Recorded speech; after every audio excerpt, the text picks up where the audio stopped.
जय श्री राम दोस्तों, कैसे हैं आप लोग। भगवान श्री रामचंद्र जी की कृपा से आप लोग कुशल और मंगलमय होंगे, मैं यही प्रार्थना करता हूँ। और आज हम श्री रामचरितमानस बालकांड दोहा नंबर 329 के आगे की कथा हम आपको सुनाएंगे।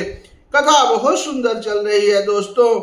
अब शादी के बाद सभी चारों भाई और वधुओं के साथ जनवासे में गए, फिर वहां रुके और तब राजा जनक जी ने भोजन बनवाया और बहुत अच्छी कई तरह के व्यंजन बनवाए और सबको बुलाया बैठने के लिए, आसन पीढ़ा दिए, सभी के पांव धुले और खाने में कई प्रकार के भोजन यानी व्यंजन बनवाए गए, जिसमें चर्व, चोष, लेह, पे अथवा अर्थात मतलब जो चबाकर खाने वाला और चूसकर और चाटकर और पीकर खाने योग्य सभी प्रकार की भोजन की विधि कही गई है, वैसे ही उन्होंने बनाया है। अब जब खाने के लिए बैठे हुए हैं सभी बाराती दशरथ जी के, तो वहां की जो नारियां हैं गाली यानी गाने में जो गाली यूज कर रही हैं बहुत अच्छी लगती है। कहते हैं कि देसी घी के सुहारी और बारात में गाली बहुत सुंदर लग रही है। तो राजा दशरथ और सभी बाराती व्यंजन ले रहे हैं और गाली सुन सुनकर हंसते भी हैं। अब उसके आगे की कथा हम आपको सुनाएंगे कि देई पान पूजे जनक दशरथ सहिज समाज, जनवास ही गवने मुदित सकल भूप सिरताज। अब खाने के बाद दोस्तों कि वहां पान देकर जनक जी ने समाज सहित दशरथ जी का पूजन किया।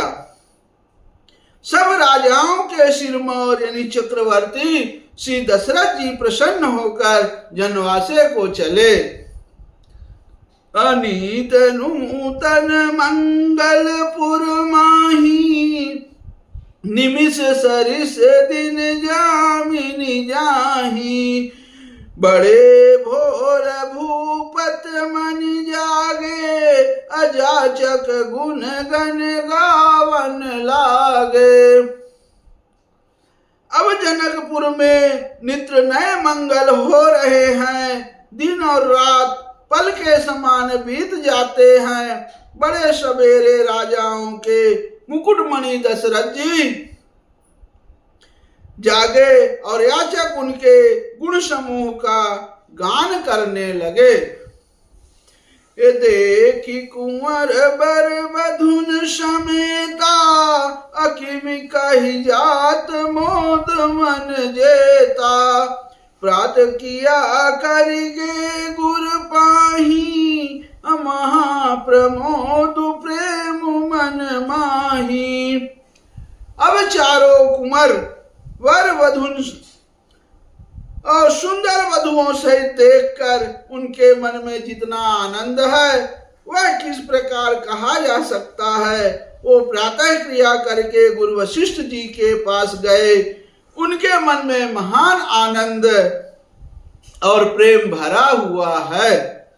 करी प्रणाम पूजा कर जोरी, अबोले गिरा अमी जनु बोरी, तुम्हारी कृपा सुनहु मुनि राजा, अभयऊ आज मैं पूरन काजा।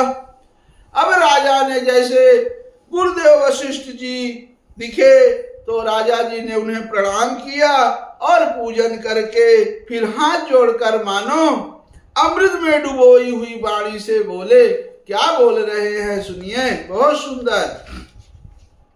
हे मुनिराज सुनिए, आपकी कृपा से आज मैं पूर्ण काम हो गया है। अब सब विप्र बोलाई गोसाई, अदेहु देनु सब भांति बनाई, सुनी गुरु करी महपाल बड़ाई, अपनी पठाए मुनि वृंद बोलाई। हे स्वामिन, अब सब ब्राह्मणों को बुलाकर उनको सब तरह गहनों कपड़ों से सजी हुई गायें दीजिए। यह सुनकर गुरुजी ने राजा की बड़ाई करके फिर मुनिगणों को बुलवा भेजा। अब वामदेव वरुदेव ऋषि वाल्मीकि जावाली, आए मुनिवर निकर तब कौशिकादि तपशाली। तब वामदेव, देवर्षि नारद, वाल्मीकि, जावाली और विश्वामित्र आदि तपस्वी श्रेष्ठ मुनियों के समूह आए। दंड प्रणाम सबहि निप्र कीन्हे, पूज सप्रेम बरासन दीने।